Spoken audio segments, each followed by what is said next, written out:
سلام ستړي مشئ، وخت مو په خیر. شبنم مزري یم. پام وکړئ د امپراتور ټي وي چینل څخه تازه او مهم خبر ته. اسلامي نړۍ سره د روسیې د سوداګرۍ هڅه. مسکو د افغانستان اسلامي امارت پلاوی هم وربللی دی. د افغانستان اسلامي امارت د سوداګرۍ وزیر په مرشه یو پلاوی روسیې ته په سفر وتلی دی.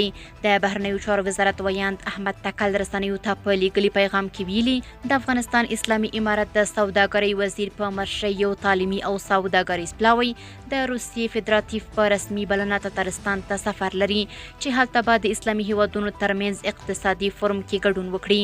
د ښاغلي تکل په وینا له افغانستان څخه تللی پلاوی به د تتارستان له ولسمشر او ځانګړي استازي سره جلا ناستې هم ولري چې پر اقتصادي مسایلو بحثونه وکړي. د روسي رسنیو له قوله د روسیې او اسلامي نړۍ په نوم دا فورم د پنجشنبې په ورځ د روسیې په سویل لویدیځ کې پیلیږي.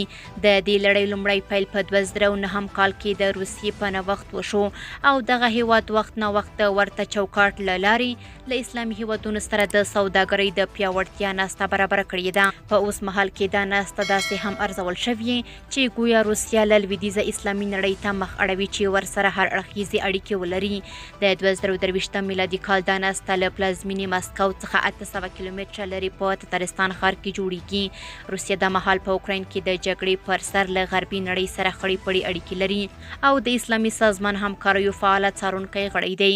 خپله په روسیه کې شاوخوا 15 میلیونه مسلمانان میشتي او د مهال یې له اسلامي نړۍ سره د سوداګرۍ ورهاخوا کلتوري او ښوونیزو اړیکو ته هم لیوالتیا کمې ساري ده. د افغانستان اسلامي امارت هم ویلي دی چې په دې فورم کې په افغانستان او سیمه کې په اوسنیو اقتصادي فرصتونو، دوه اړخیزه اړیکو او ځینې کلتوري او علمي موضوعاتو باندې خبرې کیږي. د اقتصادي اړیکو په لړ کې هم دا روانه میاشت د اسلامي امارت د سوداګرۍ وزیر په مرشه یو پلاوی شاوخوا یوه اونۍ د پاکستان په سفر و. د بهرنیو چارو وزارت اقتصادي رئیس شفیع اعظم چې په دې دواړو سفرونو کې د سوداګرۍ له وزیر سره و پاکستان ته سفر له اقتصادي اړخه ګټور بللی دی. د اسلامي امارت هغه پلاوی د نور موضوعاتو ترڅنګ په کراچۍ بندر او د بلوچستان ګوادر کې په اوسنیو ستونزو او نورو فرصتونو خبرې کړې دي. پاکستان ته د افغانستان د بهرنیو او سوداګرۍ چارو وزیرانو له سفر وروسته اسلامي امارت خبر ورکړ چې دوی چین او پاکستان ته په افغانستان کې د سیپیک پروژې د پلي کېدو ډاډ ورکړی دی. د افغانستان د بهرنیو چارو وزارت ویاند ضیا احمد تکل ویلي افغانستان به له دغې لارې له سیمې او نړۍ سره ونښلول شي. همدارنګه اسلامي امارت به وکړی شي چې د دغې پروژې له لارې افغانستان ته پانګونه جذب کړي او دلته د ریل پټلۍ، د انرژۍ تولید او نورو صنعتونو کې به مهم پرمختګونه ولري.